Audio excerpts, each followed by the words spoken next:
To online TV special news. నేను నీరజ. దేశంలో ప్రతిష్టాత్మక విద్యా సంస్థలుగా పేరొందిన ఐఐటి, ఎన్ఐటి, ట్రిపుల్-ఐటీల్లో చదవాలనే కోరిక చాలా మంది యువతకు ఉంటుంది. ఈ విద్యా సంస్థల్లో కోర్సులు పూర్తి చేసిన వారికి మంచి ఉద్యోగ అవకాశాలు లభిస్తుంటాయి.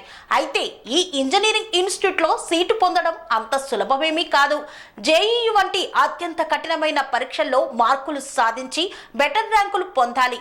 ఈ ఇన్స్టిట్యూట్లలో సీటు పొందాలంటే అడ్మిషన్ ప్రాసెస్ ఏంటి, ఎందులో ఎంత ఫీజు చెల్లించాల్సి ఉంటుంది, పూర్తి వివరాలను ఇప్పుడు తెలుసుకుందాం. ఐఐటీలు దేశంలోనే అత్యంత ప్రతిష్టాత్మకమైన ఇంజనీరింగ్ కళాశాలలు. వీటిల్లో విద్యను అభ్యసించాలని చాలా మందికి ఉంటుంది. అయితే ఇందులో సీటు సంపాదించాలంటే జేఈఈ మెయిన్స్ పరీక్షలో మంచి ర్యాంకు సాధించాలి. అప్పుడే ఐఐటీలో అడ్మిషన్ దొరుకుతుంది. ఇవి యూజీ, పీజీ, డాక్టరల్ ప్రోగ్రామ్స్ ను ఆఫర్ చేస్తున్నాయి. కేంద్ర ప్రభుత్వం ఆధ్వర్యంలో నడిచే ఐఐటీలు ఇంజనీరింగ్, సైన్స్ అండ్ టెక్నాలజీ సంబంధిత కోర్సులను అందిస్తున్నాయి. ఐఐటీలో బీటెక్ ఫీజు విషయానికి వస్తే ఏడాదికి 2.2 లక్షల నుండి 3.2 లక్షల మధ్య చెల్లించాల్సి ఉంటుంది. హాస్టల్ మెస్ ఛార్జీల కోసం అదనంగా మరో 1,50,000 నుండి 2 లక్షల వరకు ఖర్చవుతుంది. ఇలా లెక్కేసుకుంటే 4 సంవత్సరాల బీటెక్ కోర్సు మొత్తంగా సుమారు 10 లక్షల నుండి 14 లక్షల వరకు డబ్బులు అవసరం పడతాయి. నేషనల్ ఇన్స్టిట్యూట్ ఆఫ్ టెక్నాలజీ దేశంలో ఇంజనీరింగ్ విద్యా విభాగంలో ఐఐటీల తర్వాత అత్యంత ప్రతిష్టాత్మకమైన విద్యా కోర్సులుగా ఎన్ఐటీలు పేరొందాయి. ఐఐటీల్లో సీటు రాని వారు ఎన్ఐటీలను ఎంపిక చేసుకుంటుంటారు. ఇవి కూడా కేంద్ర ప్రభుత్వ ఆధీనంలోనే నడుస్తాయి. వీటి యొక్క ఫీజు వివరాలు ఇప్పుడు ఒకసారి చూద్దాం. ఎన్ఐటీల్లో బీటెక్ కోర్సుల యాన్యువల్ ఫీజు వచ్చేసరికి 1.4 లక్షల నుండి 2.4 లక్షల వరకు ఉంటుంది. అదనంగా హాస్టల్, మెస్ ఫీజులు సంవత్సరానికి 1.2 లక్షల నుండి 2.2 లక్షల వరకు ఖర్చు కావచ్చు.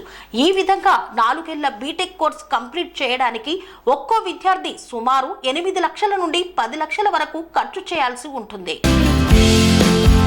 Indian Institute of Information Technology ట్రిపుల్-ఐటీలు కేంద్ర రాష్ట్ర ప్రభుత్వాల సంయుక్త సహకారంతో నడుస్తాయి.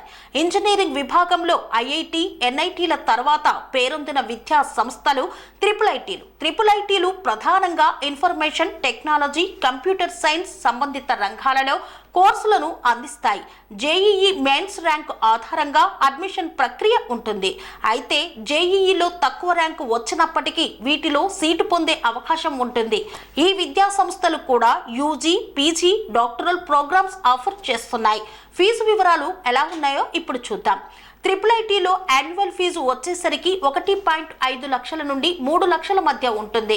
ఇక హాస్టల్, మెస్ ఫీజుల విషయానికి వస్తే సంవత్సరానికి 1.2 లక్షల నుండి 2.5 లక్షల మధ్య చెల్లించాల్సి ఉంటుంది.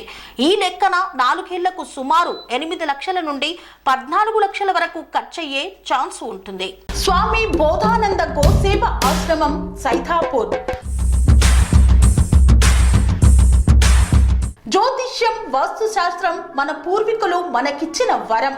దుర్గాదేవి, కాలభైరవ ఉపాసనతో వాక్సిద్ధి పొందిన శ్రీ శ్రీ బోధానందగిరి స్వామివారు మీకు ఎలాంటి సమస్యలున్నా, వాటిలో ముఖ్యంగా ధన నష్టం, ఆరోగ్య నష్టం, భార్యాభర్తల మధ్య గొడవలు, ప్రేమించుకున్న వారు దూరం అవడం, ఎన్ని సంబంధాలు వచ్చినా పెళ్లి ముడి పడకపోవడం, రోడ్డు ప్రమాదాలు, అప్పుల బాధలు, వ్యవసాయంలో నష్టాలు, పెద్దల మాట పిల్లలు వినకపోవడం, ఆరోగ్య శాంతి, గృహశాంతి, మనశ్శాంతి లేకపోవడం, ఇలాంటి సమస్యలు ఉన్నట్లయితే ఒక్కసారి స్వామీజీని కలవండి. మీ సమస్యలకు తగిన పరిష్కారాన్ని పొందండి. అంతేకాక అన్ని రకాల వ్యాధులకు గోపంచకవ్య మరియు మూలికా వైద్యం చేయబడును. నమ్మకంతో రండి, ఆయురారోగ్యాలతో వర్ధిల్లండి. మా అడ్రస్ స్వామి బోధానంద గోసేవ ఆశ్రమం, సైథాపూర్, వీరభద్రస్వామి గుడి దగ్గర, యాదగిరిగుట్ట. సంప్రదించవలసిన నెంబర్ 9849213754 మరియు 9618034138.